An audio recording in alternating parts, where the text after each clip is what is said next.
صحابہ سے ایک دن حضور نے فرمایا طوبی لمن رآنی وآمن بی، کہ اس شخص کو مبارک ہو جس نے مجھے دیکھا اور میرے اوپر ایمان لایا۔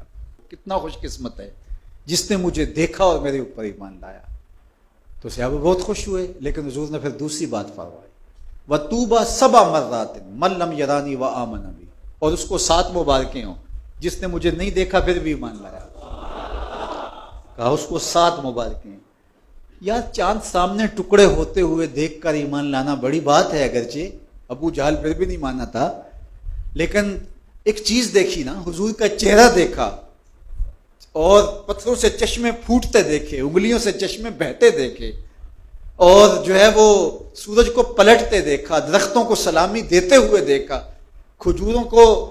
کیا منظر تھا کہ ایک اعرابی آیا اور کہنے لگا حضور میں تو آپ کو اللہ کا رسول تھا مانوں گا، یہ جو درخت پہ لٹکتی ہوئی کھجوروں کے خوشے ہیں یہ گواہی دیں کہ آپ اللہ کے رسول ہیں۔ اللہ اکبر۔ تو حضور نے خوشوں کی طرف اشارہ کیا تو وہ ٹوٹ کے حضور کے قدموں میں آ گئے، تو اس نے کلمہ پڑھنا شروع کر دیا۔ تو وہ کیسے منظر تھے، اقبال نے کہا نا خوشا وہ وقت کے طیبہ مقام تھا ان کا، خوشا وہ وقت کے دیدار عام تھا ان کا، وہ ایک وقت تھا۔ تو کہا طوبی لمن رآنی وآمن بی، اس شخص کو مبارک ہو جس نے مجھے دیکھا اور میرے اوپر ایمان لایا، اور فرمایا اس شخص کو 7 مبارکیں ہوں جس نے مجھے دیکھا بھی نہیں ہوگا لیکن پھر بھی میرے اوپر ایمان لائے گا۔ اللہ اکبر۔ وہ ہم تربوز لینے جاتے ہیں نا، جب ہم چھوٹے ہوتے تھے، اب تو کبھی لینے نہیں گئے، اس وقت 3 روپے 4 روپے کا ہوتا، یہ 3 روپے کا ہے۔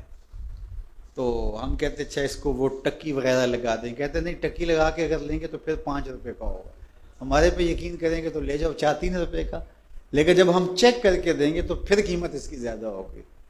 تو دیکھ کر کہا کہ اس کی قیمت یہ ہے، اور جو صدیوں بعد میں آئیں گے دیکھا بھی نہیں ہوگا، تو کہا 7 مرات، ان کو 7 مبارکیں ہوں۔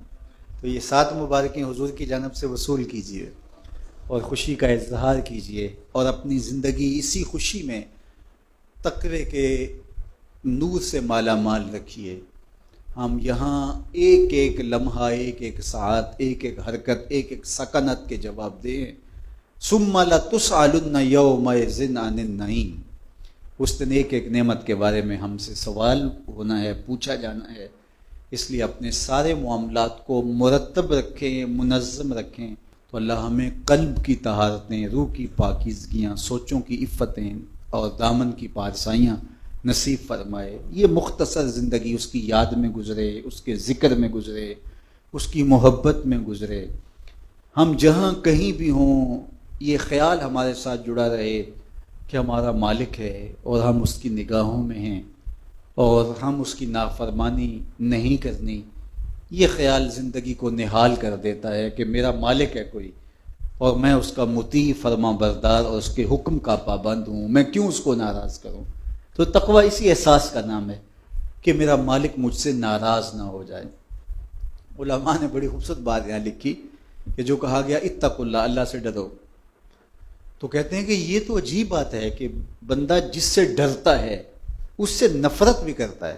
سانپ سے، چور سے، ڈاکو سے، لٹیرے سے ہم ڈر بھی رہے ہوتے ہیں، لیکن اگر وہ ہمارے ہتھے اس طرح چڑھ جائے کہ ہم اپنے آپ کو محفوظ سمجھ لیں تو ہم اس کو چھوڑتے بھی نہیں۔ تو بندہ جس سے ڈرتا ہے اس سے نفرت کرتا ہے، لیکن یہ کیسا ڈر کہ اللہ سے ڈرتا بھی اور اس سے محبت بھی کرتا ہے۔ تو کہا باقیوں سے ڈرتا ہے ان کے گزند کی وجہ سے، اور اللہ سے ڈرتا ہے اس کی ناراضگی کی وجہ سے۔ بندہ جس سے محبت کرتا ہے اس کی ناراضگی سے ڈرتا نا، روٹھ نہ جائے، ناراض نہ ہو جائے، میری زندگی تو اس کی خوشیوں سے ہے، تو یہ روٹھ گیا تو میری زندگی زندگی رہے گی۔